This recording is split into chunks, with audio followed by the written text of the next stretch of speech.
Alright, today we're going to be talking about, are we a psychopath? You guys can actually figure out whether you're a psychopath or not by answering a couple of riddles. You can determine whether you're a psychopath or not by looking at how you answer the question. Alright, what is this test? Let's give it a try. So there's a list of questions that you would have to answer in order to figure out whether you're a psychopath or not. And just to let you guys know, this is not anything scientific. This is just kind of for funsies' sake. So if you do get them right, don't worry about it, right? We'll see. Now this first one, it's kind of messed up, but it's an easy question. Now, there was a little kid, and he got presents from Santa Claus. He got a soccer ball and he got a bicycle, but the kid was not happy. Why?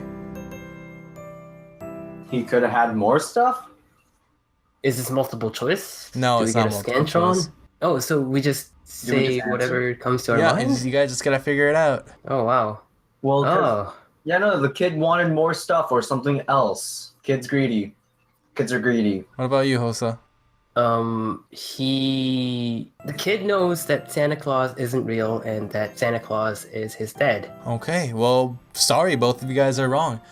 Dang it. Any normal person would say either the kid didn't like the present or the kid wanted more presents, but a psychopath will say the kid didn't have any legs. What? Interesting. What? Wow. This is so dark. So out of left field, Daniel. Alright, next question. One night, a man goes out because he's thirsty to drink some water. After he finishes drinking water, he looks to the right and he sees a robber. Now this man runs away and goes and hides in the closet. Now if you were the robber that saw this and you had a knife in your hand, what would you do? Depends what I'm stealing. If I'm stealing something valuable, no witnesses. Yes, but what would you do? Tell me what you would do. I would pretend like I'm walking away. I would open the front door, close the front door, let him come out, stab him when he comes out. Easy, no witnesses. What would you do, Hosa? I would just get the hell out of the house. Someone saw me. Let's get out. Oh wow, Steven, you actually got that question right. So Good. A normal person would say they would open the closet and kill them, or they would just run away. But a psychopath will say they will wait quietly Shit, really? until that God. person comes out and then kill them. Wow. Oh shit, I was actually saying that. Oh my god, okay. So, Steven, about that party next week, I don't think you should come. Don't worry, I won't bring a knife. Knives are too informal. Alright, question number 3. You're living in an apartment. You're on the 5th floor and you're tired, but you decide to look out the window. And when you looked out the window, you witnessed a man being murdered by another man. But that man saw you too. And then instantly that man pointed a finger at you and moved that finger up and down a couple of times. Now what did that mean? So the man who killed him, killed the other man, saw me and then pointed at me, Yep. and then moved his fingers up and down and up and down. That means he's coming for me next. He saw me see the murder. No witnesses. But why up and down and up and down? That's There's what- gotta be a reason for it. Because you would usually go left and right, or place 2 fingers on your eyes and then on them, or I'm looking at you, I'll be watching, or something like that, you know what I mean? Why up and down and up and down? Well, you guys are out of time. The answer is the psychopath is actually counting the floors. So which floor are you Holy living shit. That's creepy. in? Yeah, wait. Oh, that's what you mean? a normal person will say, oh, he's pointing at you like, oh, it's a threat. But a psychopath will answer, oh, the guy's counting the stairs. Oh, that makes sense though. Like, I was confused as to what the question was asking, but it's okay.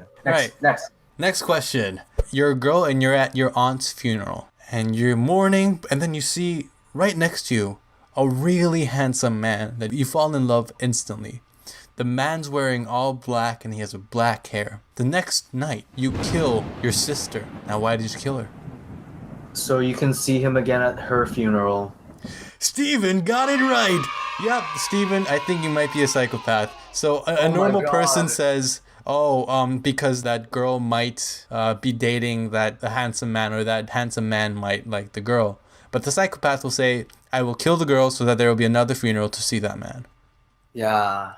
Wow, okay. That's kind of, you're That's messed up. really weird. Steven, are you okay? Steven. I'm do you need some great. counseling? I'm great, Hosa. Where do you live? I'm great. You can come over here. I'm all the way in Montreal. Oh man, Steven. Alright, next question. Now this one is a multiple choice. Okay. And I need you guys to close your eyes and imagine this with me. Okay. You're in this forest and it's super dark, alright? And you're walking through the forest and you feel something's behind your back. And so you turn around as fast as you can. What do you see? 1, the opposite sex. 2, nothing. 3, a ghost. 4, a wild animal. 5, a dog. Nothing. I'm pretty sure the answer to psychopath is a girl, or like the opposite sex. Both of you guys are normal human beings. The answer is a dog. Why? I actually don't know the specific reason, but John Hawkins, professor of, I think, Harvard, did this psychological test where psychopaths has the highest chance of picking dogs. Well, I mean, like, I guess a member of the opposite sex is a human being, so regular people interact with human beings, so it's probably not that one. Nothing, because you're not crazy. Ghost isn't a real thing, so it's not really tangible.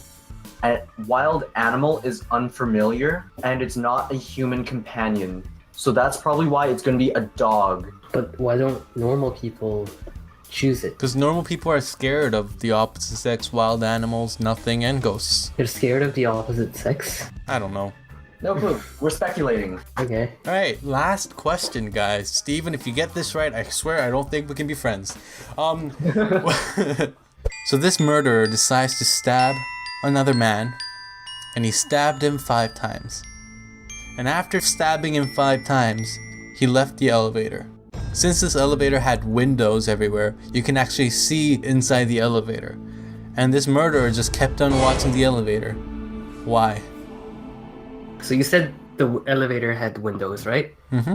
But it could also be an elevator that is made out of glass, and it's a mall elevator. And since if someone had died in the elevator, everyone else would be watching. So the man who killed the guy, if he wasn't watching, that would kind of stand out.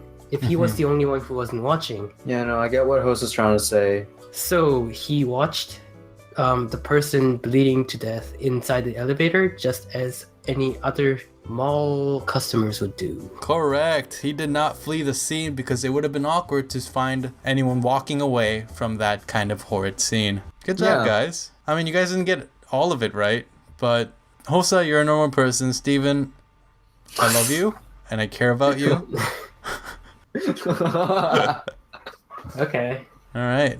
Also, it's important to just remind everyone that this is just a simple test. It has nothing to do with real science. It's one of these fun pseudoscience questions that if you do get right, you're probably smarter than the rest of us.